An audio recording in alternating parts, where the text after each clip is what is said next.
And we are back here on the GSMC Baseball Podcast, bringing you our third segment, which is going to be talking about the National League games and the action of that from yesterday, and just recapping all the big stories in action there. So yeah, let's get right into it. We just did the American League, so only fitting to do the National League. First game we have is going to be the Cubs and the Mets. Honestly, a really exciting game here. Bottom of the first, Pete Alonso would hit a sacrifice fly to score Francisco Lindor to open up the scoring to make it 1-0 Mets. Top of the second, though, Miguel Amaya would hit a sacrifice fly to make it 1-1 Chicago. Sorry, just 1-1, and tie up the game for Chicago. So nice job there. But bottom of the sixth, with 2 men on, DJ Stewart at the plate would hit a mammoth of a home run, a 3-run shot, his 4th of the year, to make it 4-1 Mets. A great job by Stewart to come in clutch and hit that home run. I mean, really was a great shot. Looked really cool in Citi Field with all the lights going off. They've done a great job promoting that this year so far. So really exciting hit there, and a great job if you're a Mets fan watching. Very exciting. Top of the ninth, Matt Mervis would ground out to score Mike Tauchman to make it 4-2 Mets, but the Cubs would not score after that and would end up losing this game 4-2 to the Mets. Now, the Mets had on the mound Sean Manaea, who was very solid, going 5 innings pitched, 3 hits, an earned run, 4 walks, and 3 strikeouts, a 3.07 ERA on the season. The Cubs had on the mound Javier Assad, who went 5 innings pitched, 5 hits, an earned run, no walks, and a strikeout, a 1.97 ERA on the season. So, pretty solid starts for both teams. I mean, problem with the Cubs was Adbert Alzolay, who came in and gave up that big home run to DJ Stewart, so that kind of blew it for them. But overall, good starts for both teams, and good job there.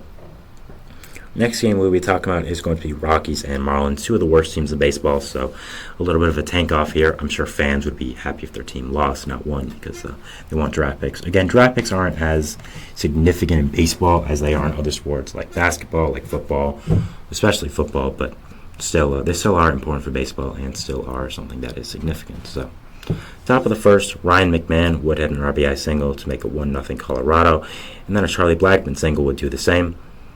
And a Hellas Montero 3-run shot in the first inning would make it 5-0 Colorado. So a really great job by this Rockies offense to jump out ahead early. I mean, really, really fascinating job there, and just really exciting.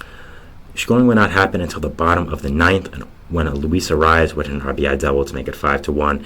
A Dane Myers RBI single would make it 5-3. A Jesus Sanchez would be hit by a pitch to make it 5-4, and Emmanuel Rivera would hit a sacrifice fly to tie the game at 5. A 5-run ninth inning. What a blow to the Rockies.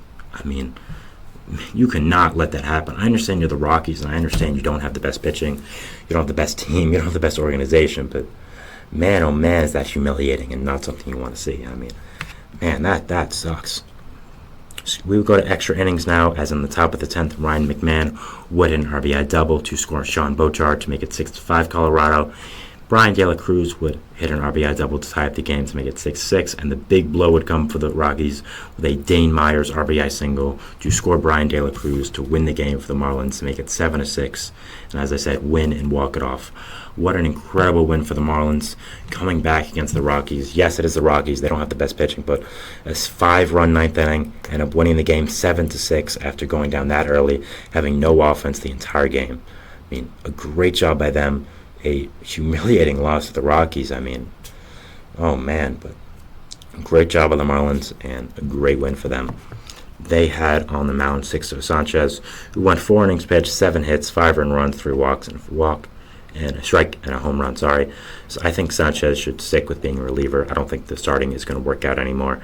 I think he's pretty much done with that. So I'm not a big fan of Sixto starting anymore. The Rockies had on the mound Ryan Feltner, who was honestly unbelievable. 8 innings pitched, 3 earned runs, 5 hits, no walks, 3 strikeouts. Really strong start there. Really, really great job. So good for him, and a good start overall. Next game we have is going to be Rays and Brewers. Scoring would open up in the bottom of the first with a Willy Adames sacrifice fly to make it 1-0 Milwaukee. Then a Bryce Terang RBI single would make it 2-0. A William Contreras sacrifice fly would make it 3-0. But Jose Siri gets some runs back for the Rays, making it 3-1 with a solo shot. Willy Adames would come in clutch again against his former team, feeling like a little bit of a revenge game here to make it 6-1 Milwaukee. A Richie Palacios RBI single would make it 6-2, and then a Bryce Terang RBI double for the Brewers make it 8-2, and they would end up winning the game at that score. So really nice job of Milwaukee keep going, keep having this great season that they're having, and the Rays, they keep underperforming. Brewers had on the mound Freddie Peralta, who went 5 1/3 innings pitched, giving up a run, two earned, no walks, 7 strikeouts, and a homer, a 3.21 ERA on the season. Now, for the Rays, they had on the mound Tyler Alexander, a little bit of an opener, 4 innings pitched, 6 hits, 3 earned runs, 2 walks, 3 strikeouts.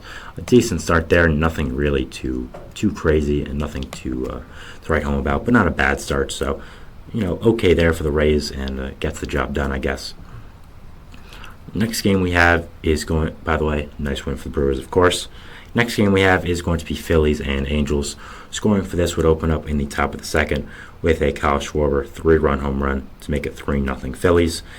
Zach Neto would then tie up the game, would then get a run on the board for the Angels, make it a 3-1. So nice job there by Neto, and a nice job getting the Angels on the board for this game. So yeah, really solid job there. After that, you would have Luis Rengifo hitting a 3-run shot to make it 4-3 LA, and a Mickey Moniak RBI single would make it 5-3.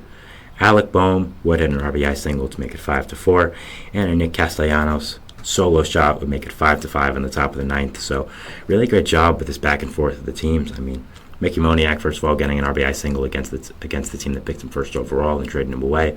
That's nice. So nice job again by the Phillies, tied up in the top of the 9th.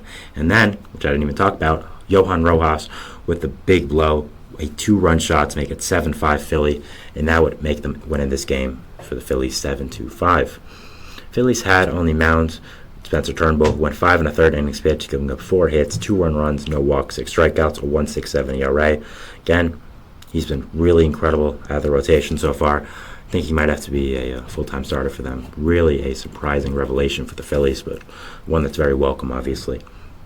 The Angels had on the mound Tyler Anderson, who again was great. 6 innings pitched, 5 hits, 3 earned runs, 2 walks, 6 strikeouts. Against the Phillies offense, you'll definitely take that, especially for what you usually get for Tyler Anderson. But he's been really solid this season so far. As I said before, I think could be a trade piece for this team, and could potentially be something that is a big positive here. So next, we would have Dodgers and Diamondbacks. I think we all know what happened with this game. It was the bee game, where a colony of bees would end up delaying this game for over an hour. A colony of bees,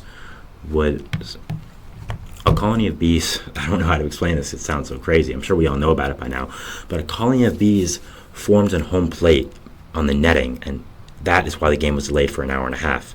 So that was pretty crazy. After the delay was done, the beekeeper who dealt with all of them got to throw out the first pitch, which was pretty nice. So really nice touch by the Diamondbacks here.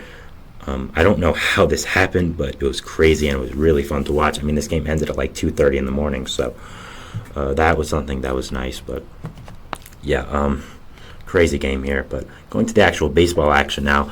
Bottom of the 4th, Christian Walker would hit a solo shot to make it 1-0 Arizona. Top of the 5th, a wild pitch by Joe Mantiply would score Andy Pages to make it 1-1. And with Max Muncy batting, Will Smith would score on a balk to make it 2-1 LA. Bottom of the 8th, though, Gabby Moreno would hit an RBI single to make it 2-2, and Will Smith would hit a sacrifice fly to make it 3-2. Bottom of the 10th, Christian Walker would hit a 2-run home run to make it 4-3 Arizona and end up winning this game. Diamondbacks had on the mound Brandon Hughes as the opener after Jordan Montgomery was supposed to start, and he got scratched because his arm was cold.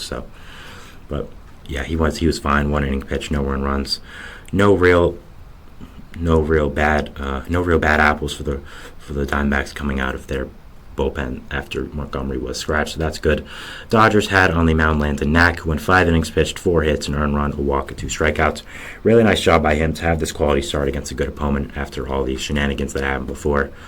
Having a walk-off for this game was pretty unbelievable, and yeah, I mean, there's a lot of B puns that people have been doing after this now about the Christian Walker one.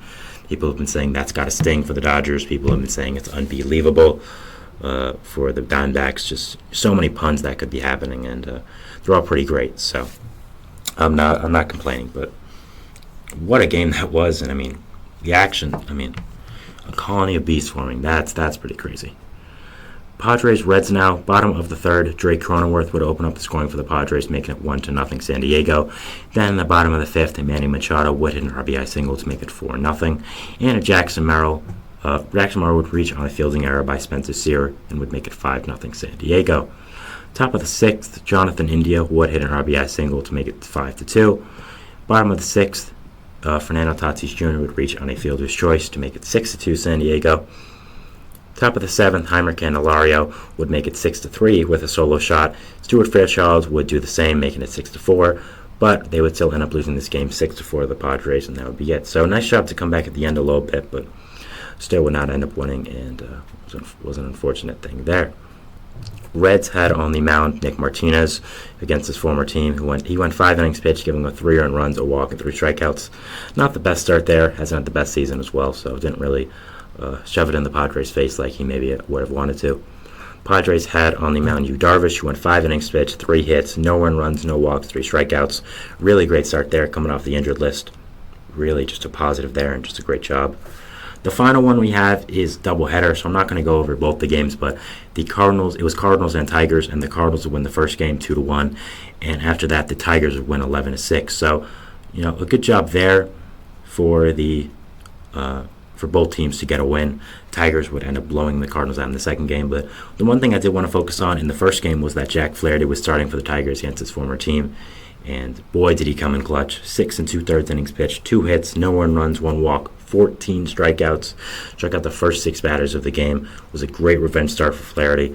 You could tell he felt some kind of way about it. You could tell he wanted to do the start, wanted to make it great, and good job for him to, again, as I said, kind of shove it to your former team, say, you let me go, you traded me for nothing, and I'm great, and look what I'm doing. Still hasn't had the greatest season for Detroit. I mean, his ERA right now is clean at 4, so not horrible, but definitely not exactly what the Tigers wanted, I'd say. So not great, but still, it's always nice to, give it to your former employer and give it to your former team that, you let me go, look what I'm doing, look at my outings now. So good for him. So that was it for the National League games and just the action that came with it. Moving into our fourth and final segment, which is going to be talking about the World Series odds. They just did drop the newest one, so we'll be talking about that and just my thoughts on it, and we'll see you after the break. So thanks and bye.